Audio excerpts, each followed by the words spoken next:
ധ്യാനപീഠചിന്തകൾ.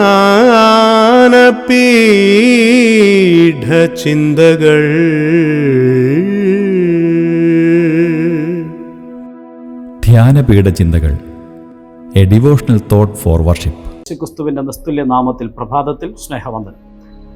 നമ്മുടെ ഇന്നത്തെ ധ്യാനത്തിന് ആധാരമായി യോഹന്നാന്റെ സുവിശേഷം 19-ാം അധ്യായം 19-ാമത്തെ വാക്യം വായിച്ച് കേൾപ്പിക്കുന്നു. Gospel according to John chapter 19 words 19. പീലാത്തോസ് ഒരു മേലെഴുത്തും എഴുതി ക്രൂശിന്മേൽ പതിപ്പിച്ചു. അതിൽ നസറേനായ യേശു, യഹൂദന്മാരുടെ രാജാവ് എന്ന് എഴുതിയിരുന്നു. നമ്മുടെ കർത്താവായ യേശുക്രിസ്തുവിന്റെ ക്രൂശുമരണവുമായി ബന്ധപ്പെട്ടുള്ള ചരിത്രം നമുക്ക് കാണുവാൻ കഴിയുന്ന ഒരു അധ്യായമാണ് 19-ാമത്തെ അധ്യായം. പീലാത്തോസ് യേശുവിനെ ക്രൂശിക്കുവാനായിട്ട് വിധിച്ച ശേഷം പടയാളികൾ യേശുവിനെ ക്രൂശിക്കുമ്പോൾ ആ ക്രൂശീകരണത്തിന് ശേഷം യേശുവിൻ്റെ കുരിശിൻ്റെ മുകളിലായി എഴുതപ്പെട്ടിരിക്കുന്ന ഒരു മേലെഴുത്താണ് ഇവിടെ നമുക്ക് കാണുവാനായിട്ട് കഴിയുന്നത്. നസറേനായ യേശു, യഹൂദന്മാരുടെ രാജാവ്. INRI എന്ന് പറയുന്ന ആ പദം നാം പലപ്പോഴും കാണാറുണ്ട്, മനസ്സിലാക്കാറുള്ളതാണ്. യേശൂസ് നസറേനൂസ് റെക്സ് യൂദയോറും എന്ന് പറയുന്ന ലാറ്റിൻ ഭാഷ, അതിലൂടെ ലോകത്തിന് മുമ്പാകെ ഒരു വസ്തുതയെ വിളിച്ചു പറയുകയാണ്. യേശു, നസറേനായ യേശു, യഹൂദന്മാരുടെ രാജാവ്. കടന്നുപോകുന്ന ഏവരും അത് വായിക്കുവാൻ ഇടയായിട്ട് തീർന്നു. ഇന്ന് പ്രഭാതത്തിൽ അവിടുന്ന് യഹൂദന്മാരുടെ രാജാവാണ്. യഹൂദന്മാരുടെ രാജാവ് എന്ന് പറയുമ്പോൾ യേശുവിൻ്റെ ജനനത്തെങ്കൽ ലോകത്തിൽ ഒരു വ്യക്തിക്ക് ലഭിക്കാത്ത ഒരു പ്രത്യേകത കാണുവാനായിട്ട് കഴിയുന്നുണ്ട്. യേശുവിനെ കാണുവാനായിട്ട് അന്വേഷിച്ചു വരുന്ന വിദ്വാൻമാർ, നാം ഏവരും അറിയുന്നത് പോലെ ഹെരോദാവിൻ്റെ കൊട്ടാരത്തിൽ എത്തിച്ചേരുമ്പോൾ ചോദിക്കുന്നൊരു വാക്ക് ഇങ്ങനെയാണ്: രാജാവായി പിറന്നവൻ എവിടെ? ലോകത്തിൽ രാജാവായി ആരും പിറന്നിട്ടില്ല, എന്നാൽ രാജാവായി പിറന്നവനെ അന്വേഷിച്ചാണ് അവിടേക്ക് എത്തിയിരിക്കുന്നത്. അപ്പോൾ യേശു ജനനത്തെങ്കിൽ തന്നെ രാജാവാണ്. പിന്നീട് നാം യോഹന്നാന്റെ സുവിശേഷം 18-ാം അധ്യായത്തിൽ വരുമ്പോൾ പീലാത്തോസ് ചോദിക്കുന്ന ഒരു ചോദ്യമുണ്ട്: നീ യഹൂദന്മാരുടെ രാജാവോ? അതിനുത്തരമായിട്ട് യേശു പറയുന്നു, അത് ഞാനാകുന്നു എന്ന് തന്നെയാണ്. അവിടുന്ന് വാസ്തവത്തിൽ രാജാവാണ്. എന്നാൽ ഏറ്റവും ഒടുവിൽ തന്നെ മരണസമയത്ത് ജനത്തിന് ഇതുവരെയും താൻ രാജാവാണെന്ന് അംഗീകരിക്കുവാനായിട്ട് കഴിയുന്നില്ല. താൻ തന്നെ തന്നെ രാജാവാക്കിയിരിക്കുന്നു എന്നുള്ള ആരോപണമാണ് യേശുവിനെ ക്രൂശിക്കുവാനായിട്ട് പീലാത്തോസും കണ്ട ഏറ്റവും വലിയ ഉപാധി എന്ന് പറയുന്നത്. എന്നാൽ ആ പീലാത്തോസ് പോലും ക്രൂശിൽ എഴുതി വച്ചിരിക്കുന്ന ആ മേലെഴുത്ത് വ്യക്തമായിട്ട് അടിവരയിട്ട് എഴുതിയത് എഴുതി എന്ന് പറഞ്ഞ് ഉറപ്പിക്കുകയാണ്. അതെന്താണ് പറഞ്ഞിരിക്കുന്നത്?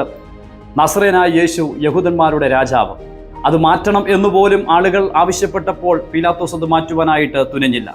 പ്രിയപ്പെട്ടവരെ, ജനനത്തെങ്കൽ രാജാവ്, ജീവിതത്തിൽ രാജാവ്, മരിക്കുമ്പോഴും രാജാവ്. എന്നാൽ ഈ പ്രഭാതത്തിൽ എൻ്റെ ചിന്ത പോയത് ഒരു രാജാവിൻ്റെ മരണമാണ് ഇവിടെ നടക്കുന്നത്. രാജാവിൻ്റെ മരണത്തിൻ്റെ പ്രൗഢി എത്ര ഉന്നതമാണ് എന്ന് നമുക്ക് ഏവർക്കും അറിയാം.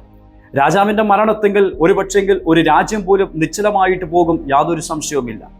രാജാവിൻ്റെ മരണം ഒരിക്കലും അപഹാസ്യമായ മരണമായിട്ട് തീരുകയില്ല. രാജാവിൻ്റെ മരണത്തെ സംബന്ധിച്ച് നാം പഠിച്ചാൽ അത് എത്രയോ ഉന്നതമാണ്, എത്രയോ ബഹുമതികളോടുകൂടി, ഒരുപക്ഷെ എത്രയോ പ്രൗഢിയോടുകൂടിയാണ് സംഭവിക്കുന്നത്. എന്നാൽ ജനനത്തെങ്കിൽ രാജാവായി, ജീവിതത്തിൽ രാജാവായി, മരണത്തിലും രാജാവെന്ന മേലെഴുത്തോടുകൂടി ക്രൂശിൽ കിടക്കുന്ന ആ രാജാവിനെ ഒന്ന് നോക്കിക്കേ. ആ രാജാവ് കിടക്കുന്നത് കണ്ടാൽ ലോകത്തിൽ ഒരു മനുഷ്യനും അംഗീകരിക്കുകയില്ല അവിടുന്ന് രാജാവാണ് എന്നുള്ളത്. നാം അതിൻ്റെ 17 മുതൽ താഴേക്കുള്ള വാക്കുകളിലേക്ക് വായിക്കുമ്പോൾ ഒരുവനെ ഇടത്തും ഒരുവനെ വലത്തുമായി 2 കുറ്റവാളികളെ യേശുവിനോട് ഒരുമിച്ച് ക്രൂശിക്കുകയാണ്.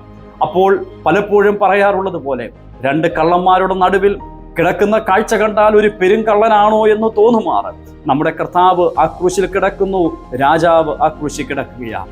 ആ രാജാവിൻ്റെ രൂപം കണ്ടു കഴിഞ്ഞാൽ ആളല്ല എന്ന് തോന്നുകയാണ്, ആകൃതി കണ്ടാൽ മനുഷ്യനല്ല എന്ന് തോന്നുകയാണ്. അത്തരത്തിലാണ് ആ ക്രൂശിൽ കിടക്കുന്ന രാജാവിനെ നമുക്ക് കാണുവാൻ കഴിയുന്നത്. അങ്ങനെ വിരൂപമാക്കപ്പെട്ട ഒരുവന്റെ ആ ശരീരത്തിന് മുകളിലായി ക്രൂശിൽ പതിപ്പിച്ച വാക്കാണ് നസറേനായ യേശു, യഹൂദന്മാരുടെ രാജാവ്. ഇന്ന് പ്രഭാതത്തിൽ വാസ്തവത്തിൽ രാജാവായിരിക്കുന്നവൻ എന്തിനാണ് അത്തരത്തിൽ ആയിത്തീർന്നത്? ഒരു പദപ്രയോഗം ഈ ഭാഗം വായിച്ചപ്പോൾ എന്നെ ഏറെ ചിന്തിപ്പിക്കുകയുണ്ടായി. ക്രൂശീകരണവുമായി ബന്ധപ്പെട്ട് യേശു കർത്താവിനെ പരിഹസിക്കാവുന്നതിൻ്റെ അങ്ങേയറ്റം പരിഹസിച്ച് തീർന്ന ശേഷം ഏറ്റവും ഒടുവിൽ എഴുതി വച്ചിരിക്കുന്ന ഒരു പദപ്രയോഗം ഇങ്ങനെയാണ്. അതിൻ്റെ 24-ാമത്തെ വാക്യത്തിൻ്റെ ഏറ്റവും ഒടുവിൽ നമ്മുടെ കർത്താവിൻ്റെ വസ്ത്രം പോലും അവർ പകുത്തെടുത്തു എന്ന് നാം വായിക്കുന്നു.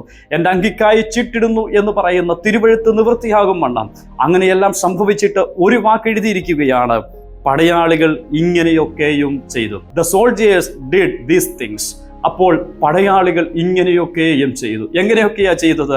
എന്തൊക്കെ കർത്താവിനോട് ചെയ്യാമായിരുന്നു, എന്തൊക്കെ അവരുടെ ക്രൂരമായ ചിന്താഗതികൾ ചെയ്യാമായിരുന്നു, ഒരു കുറ്റവാളി എന്ന നിലയിൽ ഏതൊക്കെ നിലകളിൽ പീഡനങ്ങൾ അഴിച്ചുവിടാമായിരുന്നു, ആ നിലകളിലെല്ലാം നമ്മുടെ കർത്താവിനോട് അവർ സമീപിക്കുവാൻ ഇടയായിട്ട് തീർന്നു. എന്നാൽ പ്രിയപ്പെട്ടവരെ, വാസ്തവത്തിൽ ഒരു രാജാവ് അനുഭവിക്കേണ്ട വിധത്തിലല്ല നമ്മുടെ കർത്താവ് ഈ ആക്ഷേപങ്ങളെല്ലാം ഇവിടെ അനുഭവിച്ചത്. ഇന്ന് പ്രഭാതത്തിൽ വാസ്തവത്തിൽ രാജാവായിരിക്കുന്നവൻ ഇവിടെ ഇതാ നമ്മുടെ രക്ഷകനായിട്ട് തീരുകയാണ്. ഈ രാജാവിന്റെ മരണത്താലാണ് വാസ്തവത്തിൽ ആളുകളെ രക്ഷിക്കുവാൻ രാജാവ് തന്റെ പദ്ധതി ഒരുക്കിയത്. അതേ, പാപത്തിന്റെ ആ വലിയ കുത്തൊഴുക്കിൽപ്പെട്ടു പോയിരുന്ന നമ്മെ പാപത്തിന്റെ നീരാളിപ്പിടുത്തത്തിൽ നിന്നും വീണ്ടെടുക്കുവാൻ നമുക്ക് വേണ്ടി ഇവിടെ ഇതാ രാജാവായിട്ട് പിറന്നവൻ, രാജാവായി ജീവിച്ചവൻ, രാജാവായി മരിച്ചവൻ തൻ്റെ മരണത്തിലൂടെ ഒരു കൂട്ടം ആളുകളെ തൻ്റെ മക്കളാക്കി തീർത്തു. ഇന്ന് പ്രഭാതത്തിൽ അതിൻ്റെ പങ്കാളിത്തം അനുഭവിക്കുന്നവരായിട്ട് ഞാൻ നിങ്ങൾ തീർന്നു.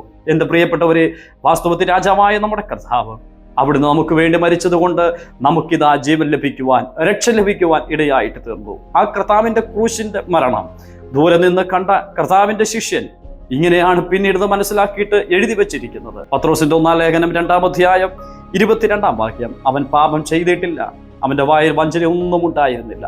തന്നെ ശകാരിച്ചിട്ട് പകരം ശകാരിക്കാതെയും കഷ്ടമനുഭവിച്ചിട്ട് ഭീഷണം പറയാതെയും ന്യായമായി വിധിക്കുന്നവെങ്കിൽ കാര്യം ഫലമേൽപ്പിക്കാത്രേ ചെയ്തത്. പ്രിയപ്പെട്ടവരെ, വാസ്തവത്തിൽ അതാണ് സംഭവിച്ചത്.